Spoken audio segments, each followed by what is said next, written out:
What's good, YouTube? It's your boy Tony D2 Wild checking in once again. Tony Digital bringing back another 4K visual, back with another banger today, guys, on a very special video, if you ask me.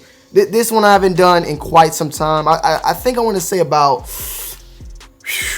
if I'm being honest, I would say maybe about 5 years ago, 4 to 5 years ago. And that is the top 10 sneakers that I regret selling.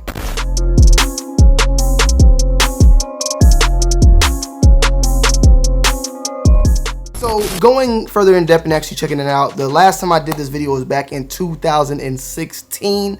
So roughly 4 years ago. It's been quite some time, and I've only done this video once on this channel. So if you guys haven't seen that, go check it out. It's an old school video, but I thought, why not bring it back, especially right now during this time. I usually regret buying shoes more than selling them, you know what I'm saying? There hasn't been that many shoes that I've sold and felt like, damn, I wish I would have held on to them, or to have a reason why I felt the way I felt.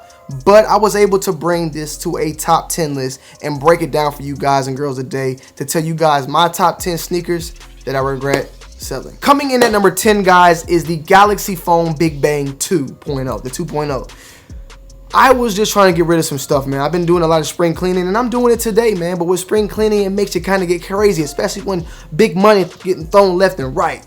And the Big Bangs were reselling for around about $700, and I sold them, and I regret it to this day because I'm never going to get the original Big Bangs, and I wanted the Big Bang 2.0s because I knew I was never going to get them.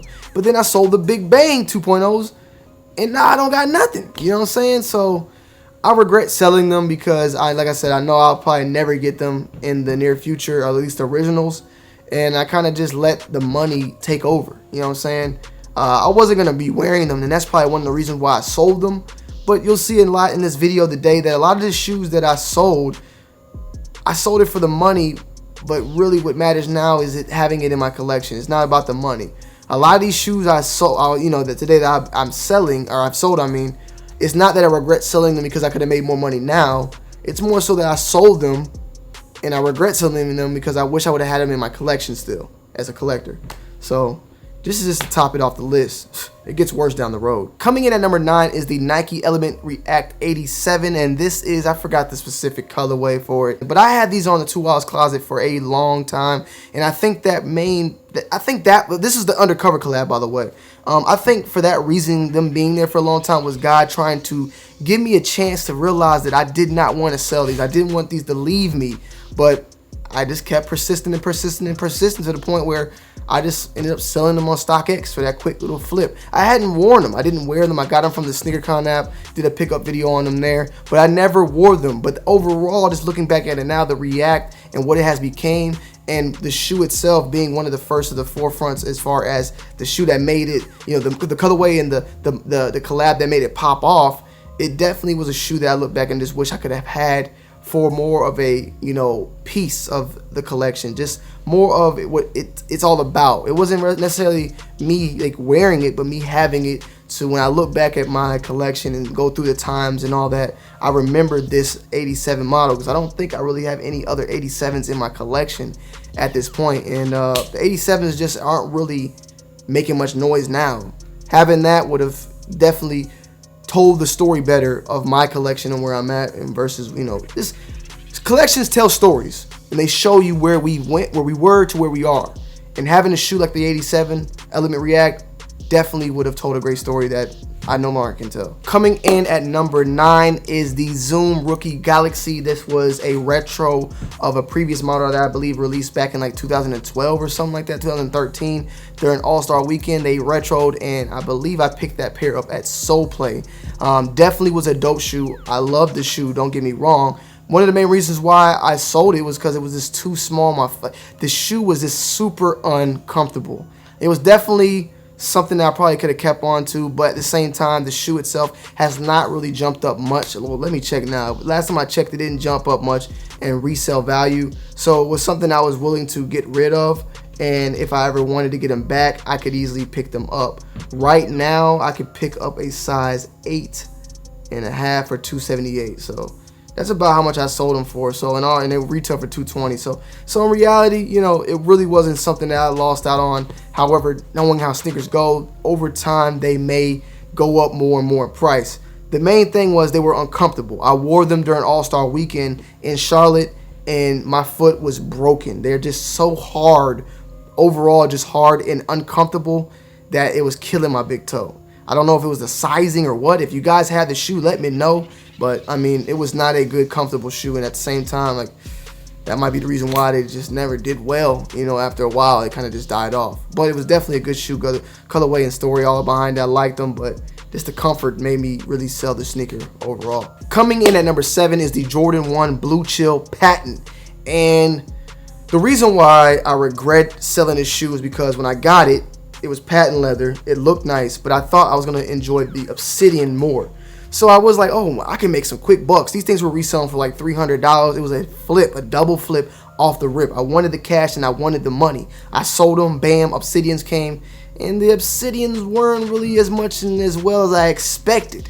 So for that reason, I was very just pissed that I sold those off. And I'm like, damn, I should have kept them. You know what I'm saying? But at the same time, I'm not too upset about it. But I know I would never be able to get my hands on them shoes again. Patent leather ones have definitely grown on me over time, with the UNC, the Chicago ones, that those are the Fearless ones, and then the other Fearless was just the shattered backboard ones. I'm still waiting on Jordan Brand to drop those Jordan 1 mid Chicagos or those Jordan 1 mid UNCs that released back in the day while I was in high school. I want to say like back in like 2005 or 4 or 3, maybe one. I was in middle school actually when those dropped, and I'm still waiting on that day. So Jordan Brand, drop the mids, patent leather, bring them OGs back. But overall, I am a little upset because they're not a bad shoe. And I just know I won't ever get them. You know what I'm saying? They were dope. The colorway and the patent leather was awesome. Coming in at number 6, guys, is the Jordan 7 French Blue. Now, the Jordan 7 French Blue was a shoe that I've been looking forward to getting my hands on for quite some time. The problem was it was probably one of the worst Jordan releases as far as quality to ever hit the face of the earth. The Jordan 7 French Blue was one of the first, if not the first, of the Jordan Remastered series. Back when Jordan Brand went from $170 to $200 for their spring release of the remastered quality, which was supposed to be the most closest quality of the original Jordans that had released when, you know, back in the 90s. Well, that was a horrible way to show and present that to us. That was a horrible first impression from Jordan Brand to bring out these Jordan 7 French Blues, because the paint job on them was horrific. The quality of leather wasn't bad, but the paint job was horrific, man. Hopefully I got some B-roll shots to show you guys how these things were looking back when they were released. And I believe that was in like 2017 or 16 or something like that. I remember doing the review I was back home at my mama's house. And actually, let me see that release date, because I love this. We have a catalog of Tony D2 Wild, but when these shoes dropped, they were horrible. They were horrible, man. And I was so sad about it. These dropped 5 years ago. 2015, January 25th is the video the date I dropped the video. I was so sad to let them go because I actually loved the colorway and I loved the model. I loved everything about the French Blue, but it was just too bad to the point where I wasn't finna give Jordan Brand that money. And I was able to sell them, I think, around retail, like $190, $180, right around the retail price point, plus the shipping and all that. But it was definitely just a horrible first impression from Jordan Brand. And it was some slick stuff, man. It was some slick stuff because they went from $170. They told us they're going to give us this remastered quality. They jumped the price up to $200. Are we done with when did the remastered series end? Because that price has not went back down to where you had it at. You guys used the remastered series as a way to bring up the prices and then finesse us back into this is just the ordinary price now. I thought, like, when did the remastered series end? Because I'm still looking to that end date to get back to the 170. Well, with that being said, we know that ain't never happened. Coming in at number 5 was the Jordan 1 Homage to Home. Now, I picked these up over at Soul Play, and to be honest, I love the storytelling behind the shoe. The shoe itself, though, was, I believe, horrendous. Let me be a little bit more nice. It wasn't horrendous. They looked like clown shoes. The way the shoe was just, the color and all that, it just, when you bought them and saw them, they were dope. The quality, everything about it looked awesome. But as far as wearing, they're just not really wearable shoes in my opinion, like something that I would like to get jiggy with. And don't get me wrong, Nicole's brother, he loves to rock them. And when I look at them, they don't look that bad on his feet. But for me personally, I just didn't like them. But with that being said, why am I talking so bad about them? Yet I regret selling them, because they are a great shoe a storytelling piece. It's one of those shoes, once again, that you kind of just want to collect, but you don't want to rock. And that's a lot when it comes to sneakers, you know, in general. Like, there's a lot of shoes that will tell a story, especially in the near future. The Homage to Home, I definitely believe, will be a very big time release to talk about, something that, you know, a talking piece in the future. It had a lot of storytelling in it, and just how it dropped in Chicago, and then they dropped the general wide release. I think that shoe itself will be a gem in the near future, regardless of how I feel about it now and my personal opinions on how they look on feet. It's something definitely I would have liked to keep, but your boy needed some bread at the time, you know what I'm saying? Bills will come over everything, and I let him go. Coming in at number 4, guys, we had the Yeezy 350 V2 Pirate Black. Now, I was able to score on 2 pairs of these. Actually, I think I scored on 3 pairs of the Pirate Black. I want to say I scored on the original release of the Pirate Black, and 2 on the updated 2016, the new V2 version of it. And the ones I sold were the first one and the second. I sold one of each, the OG one and then the second one. And I regret selling the OG one. I think looking back now was a stupid move. At the time, I think that the second version was selling for more than the OG. But for that being said, I sold the OG just for the fact that, I don't know, I don't know why. I was just like thinking that, you know, I had thought, especially at the time, it did make sense. At the time, the fact that it had retro, you know, after you retro so many times, the price goes down. We see that happening with the Zebras. We've seen that happen with a lot of other shoes. The retroing of shoes over and over, Wave Runners, they drop the price down. So for that being said, I had thought the same thing was going to happen with the 350 V2, the original version. And I don't even know, I haven't looked back yet to this date to see what the original one is. But we can look now. So the original Pirate Black right now, the last sale is $900. I could buy a size 8.5 for $775. I think I sold my pair for $600 or something like that back then. And the V2 version, let's see what the V2 version is going for. $768 was the last sale. 8.5, yeah. Okay, an 8.5 right now on StockX is going for $975 of that. So the V2 version is still going for more as far as what the sales are, apparently. So like, I guess it was still a good idea. I think more so with me was just the fact of having the original felt a little bit better than having, you know, the more newer version. We look at, you know, Jordan 1 Chicago's that dropped. Awesome shoe. Wouldn't do nothing about it, but I wouldn't mind having an original 1985 Jordan 1 in the collections. For that being said, that's kind of how I felt about the Pirate Black. And at the time, though, I sold it. It was a quick flip. Back then, I was with my mama. You know, mama house trying to get that bread up. Gotta do what you gotta do. Coming in at number 3 is the Jordan 5 Bel Air. Now, this is a shoe that I rarely wore. I actually won it with my own hands, no bots or nothing. Back in the day, the Jordan. No, actually, I think I used a bot back then. I ain't gonna cap. I had a little bot back then, like an auto clicker, auto checkout bot or something. I think this was a bot shoe. But I remember waking up though, still waking up. This is back in the day when all the homies would get up, we would get on Skype and try to hit that release together. Like 10 people would be live trying to hit on a release over on Skype, and it was fun, man. It was fun times. The Bel Air 5 though was a wacky, crazy, and I'm not saying wacky in the bad way. I'm saying wacky as in like crazy colored Jordan 5 that released, and I sold them. I sold them, bro. I sold them. I wore them maybe once or twice, and I sold them things for like $500. You know what I'm saying? Look back at it now. Definitely something that I wouldn't wear. It's probably still to this day, but it would have been a dope piece to have in the collection. A lot of, you know, looking back, it's just sometimes like having stuff in the collection is just more important than whether or not you wear it. You know what I'm saying? I rock my kicks. Don't get me wrong, but having a couple of pairs that just mean a little something or remind you of a certain time of your life or when it, you know, of the sneaker game in general. Shoes hold their own stories to it, and this was a great story, you know, and I regret it, but I don't regret the money. Coming in at number 2, this one hurts, and that is the Jordan 5 Black Grape. The Jordan 5 Black Grape, the Ashy Larry's, boy, ashy Jordan 5s. I am still on the hunt. I actually got a couple bids on a couple of different apps for these. They're reselling for around like $300. I'm waiting on them to hit about $250. They're actually not going up either.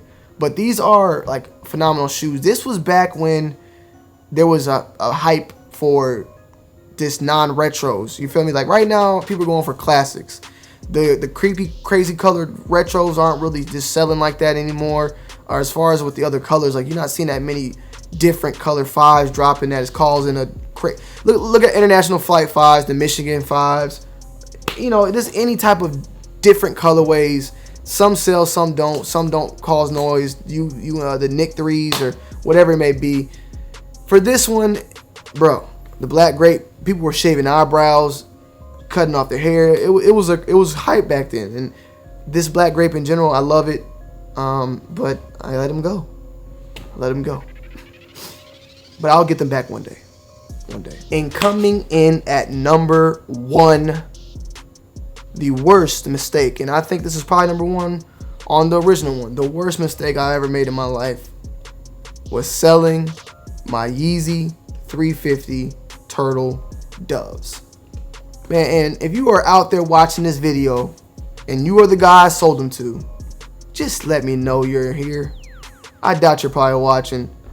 They're going for right now $1,700 dead stock. I hit on these joints on adidas.yeezy.com and I sold them like that day for $700. I didn't know where they were going, where they were heading, restocking or not, but I was just looking at the money. I sold them. The guy he told me it was cool to review them and I think I did an unboxing. I don't know if I think I did a review. He said I was cool to do all that. Shipped them out. And they were gone ever since. One of the biggest mistakes I've ever made in my reselling of horrible career, if I would say I had a career reselling, but just selling of my shoes in general, you know. But I didn't know, you know what I'm saying? I didn't know that those were gonna be the only times they ever dropped. I didn't know that was gonna be, you know, a shoe that was gonna go crazy. I mean, we were hyped up about 350s, but that was the first time we seen them, you know. So I didn't know. I regret having the shoe for a monument piece, but I regret the shoe more than the money. That's what I'm trying to say. And that's not, you don't find that much. Like, I'm not mad that I sold the shoe because now I can sell it for $1,700. If I had the shoe now, I wouldn't sell it. I'm mad about selling the shoe because it's a historical shoe and it means a lot just in general. And I had a piece of history that now I no longer have. That's more so the reasoning of why I regret selling that shoe. So you win some, you lose some. Matter of fact, I got a little soundboard for you. This is what I'll say. Oh, damn, wait. Is it? It is what it is. So, yeah, guys, I hope you guys enjoyed today's video. Make sure you leave a like, comment down below, and subscribe to the channel if you're new. I hope you guys enjoyed today's vid. I love you guys. Thank you for all the love and support as always. And I will see you guys on the next one. It's your boy, Tony D2 Wild, checking in, checking out. Peace.